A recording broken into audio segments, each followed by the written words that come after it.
Rice से बेहतर कोई नेचुरल इंग्रेडिएंट नहीं है अगर आप अपनी स्किन को ट्रांसफॉर्म करना चाहते हो। आज की वीडियो में मैं आपको 5 अमेजिंग तरीके बताने वाला हूं to use rice in your daily beauty routine. Number 1, rice water toner.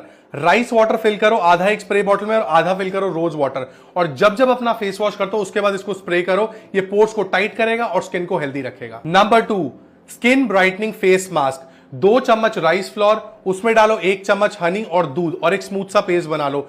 इससे बेटर स्किन ब्राइटनिंग मास्क आपने आज से पहले यूज नहीं करा होगा।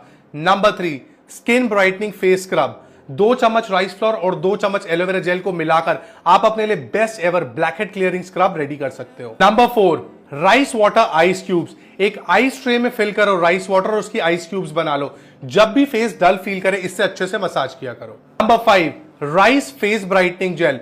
2 चम्मच एलोवेरा जेल में मिलाओ 2 चम्मच राइस वाटर, मिक्स कर एक सिरम लाइक कंसिस्टेंसी अचीव कर लो।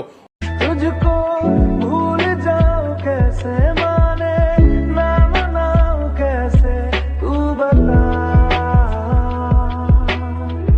रोके ना रुके ना